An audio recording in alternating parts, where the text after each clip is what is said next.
Today we're going to be talking about archery, specifically the compound bow. We're going to have some fun. Roll the music, Mike.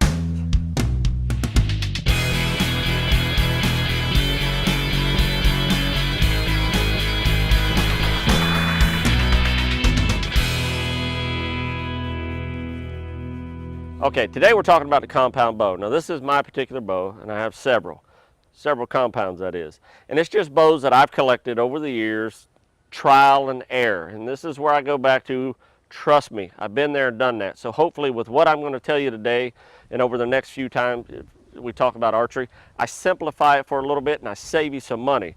And what do I mean saving you money is which bow you're going to buy.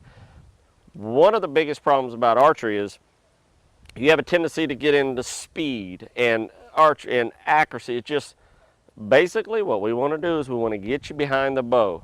We'll worry about all the other stuff will come. It's just like golf or anything else. So we're starting with a compound bow. I have a Matthews solo cam. What's that mean? That means I have a cam on one end and a round wheel on the other. Nice and simple. So it's a super fast bow and super quiet. I, over the years, have adapted to Matthews. I've had this same bow for 10 years. I shoot accurate with it. I've been very successful with it. And at this point, I see no personal reason for me to change. Now, some of the items that I have on my bow is obviously our optics. Our optics are basically our sights. It's how we shoot down range and hit what we're aiming at. Our second is a stabilizer. Mine right now is removable, so I can put it in my bow case. And it's just as simple as screwing it on. Stabilizers come in different lengths and different weights depending on how you shoot. And believe me, that's about the only thing that you're going to need to change on your bow once you find the bow that's comfortable with you. Now, in order to find the right bow, you have to get draw length. What is draw length? Draw length is the measurement of when your bow comes back and you're to your anchoring place where you shoot from. That's your draw length. My particular draw length is 27 inches. The taller you are, the longer your draw length is going to be. It's all in your arm length of how far each one is away. So from 27 inches from the tip of the arrow to my anchoring point from where I shoot. Anchoring point is where you shoot from. So talking about our arrows, here's everything that's involved in our arrow. And it's pretty much the rest of the equipment on the bow. Our quiver is what holds our arrows. Basically, when we pull our arrow out, we have to have some place to put it, and that's where everything else comes in. We have our arrow nock. I am set up for a mechanical release or finger release on this bow. Today we're going to shoot finger release because that's where most people are going to start out, on finger release. Our arrow rest is basically exactly as it sounds. It's what our arrow sets on when we get ready to draw and shoot our bow. Now the arrow rest you choose, you want to have the least amount of friction on your arrow. That's why I only have 2 barbs on mine. What else is connected to the arrow is your sights. I have fiber optic sights in the front, and I actually use a peep sight in the rear to look through to narrow down my field of view. What does all that mean when you put it together? It all comes down to one focal point, which means when you look through one sight, you want to be able to see the other one. It keeps your eye and your face in the same place. Because remember, when you shoot a bow, you have a tendency to move your head around. So that actually moves your sights around. So to kind of go over everything I just talked about in one sum up, we have a quiver that holds our arrow. We have our arrow. We have our sights that control our arrow as it goes down range or whatever it is you're shooting at. And of course we have our limbs of the bow, which gives the arrow the power to send it down range. Okay, in the evolution of arrows, this is where it has brought me. I have 2 different arrows here. I have feather fletchings and plastic fletchings. And this is the final evolution of my years of shooting archery. And what this is basically your fletchings go over your arrow, you put them in hot water, they shrink up to your arrow, and poof, you are done. Now, what I used to use is feather fletchings, nice and short. The longer they are, the quicker your arrow stabilizes and the straighter your shot's going to be. The shorter they are, The faster it takes off, it takes a little bit longer for your arrow to stabilize. So when it comes out of the bow, it kind of wobbles and then stabilizes out. Without fletchings at all, let's pretend this had no fletchings, your arrow would just wobble in the air uncontrollably. All your energy is in the shaft of the arrow. This is what I talked about, the spline. So as your arrow is shooting forward, you want your arrow nice and straight and stabilized and no wobbling in order for all the energy to release once it hits your target. Now, there are tons of fletching methods, and I have them all in my box that I'm able to do in the field. I have feather fletchings in here, and I have the heat shrink fletchings. This is a thing of the past. If you like feather fletchings, you better have some of these tools with you. Some of them are 2-part. I can do 1 fletching at a time. This is 1 part, and I can do all 3 fletchings at a time. Pow. You just fold it out, arrow sits right in, you put your fletchings in, and voila. What would I recommend? Getting rid of all that and sticking to your heat shrink fletchings. It's easy and it's a no-brainer.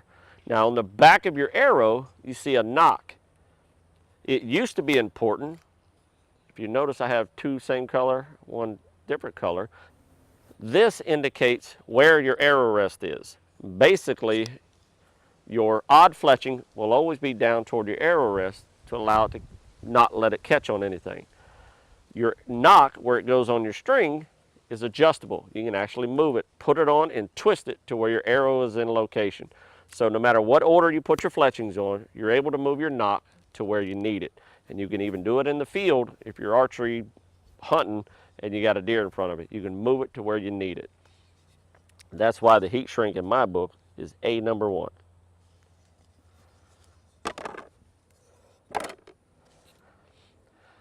So having gone over the gist of archery without going into major detail and popping your brain today, I'm going to send a few arrows down the range. We can kind of get a feel, and I'm going to do it with my fingers and not a mechanical release, because a mechanical release is a little bit hard to get used to. I always recommend that you start with your fingers first and get the feel of the bow.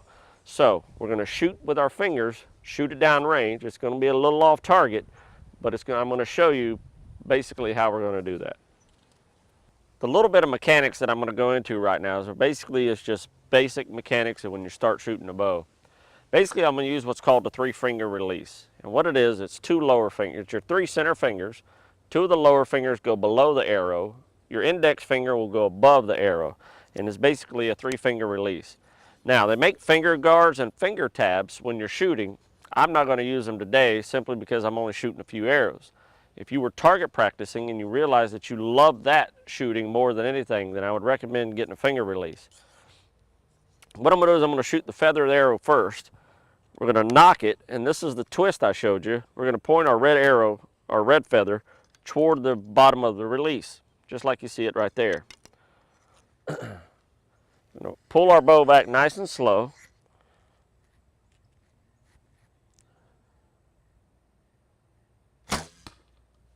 Put our pin on our target and release our arrow.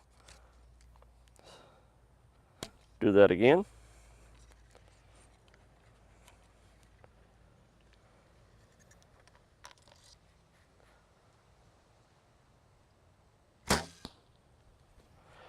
Now I'm going to shoot the ones with the heat shrink fletching. There again, we can still move our arrow to where we need to our correct fletching pattern is down.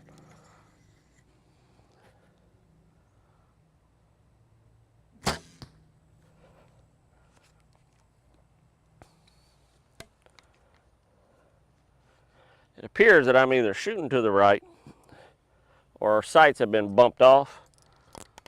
Most likely our sights have been bumped off. And voila. That's the basic mechanics of shooting a bow. In our next segment, what I'll do is I'll go over talking to you of why I released that bow and why we have our hand rest on the bow. I'm going to talk a little bit about how I hold my bow.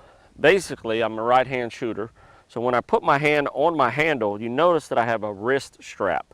And what the wrist strap does is it allows you to let go of your bow when you shoot, and the bow falls into place and doesn't fall out of your hand.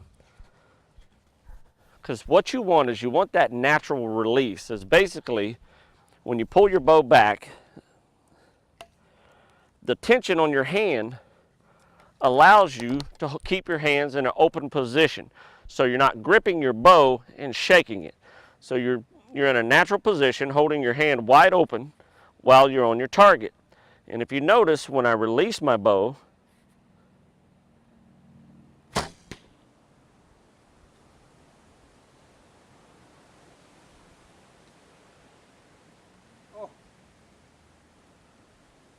what's in that bag, Mike?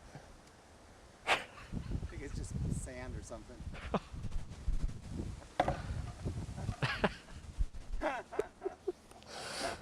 I was afraid to look.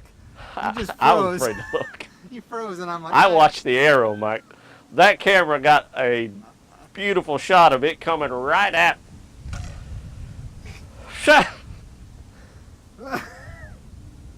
Okay, so there's not like a camera in that bag? No, no. It's empty. It's just foam or just some sort of. I owe you a bag. It's fine.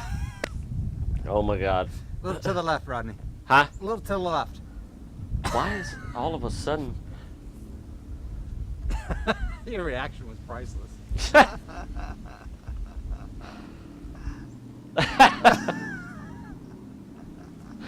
So what you notice is as I released my bow, I let the bow fall forward. And what that does is that basically takes everything away from the arrow as quickly as possible as the arrow releases. Anything that touches that arrow on its way to its target will disengage it from its flight path. So basically when you release, you want your bow to fall, everything to fall in place. So when that arrow releases, it's uninterrupted all the way to its target. So once your arrow leaves your arrow rest, again, you want it completely untouched by anything. And I'll demonstrate that shot again and the bow falling forward.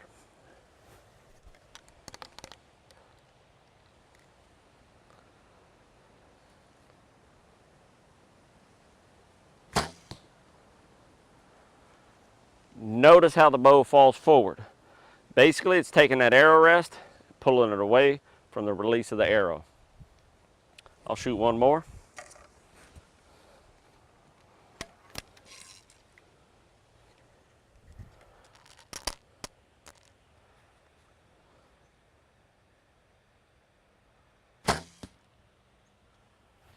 So that was absolutely everything you need to know about shooting archery.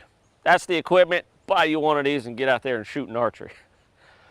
That's actually a quick tutorial. Hopefully it got you just excited enough to raise a bunch of questions. Send them to us. I know I'm excited about it. Let's shoot some more bow.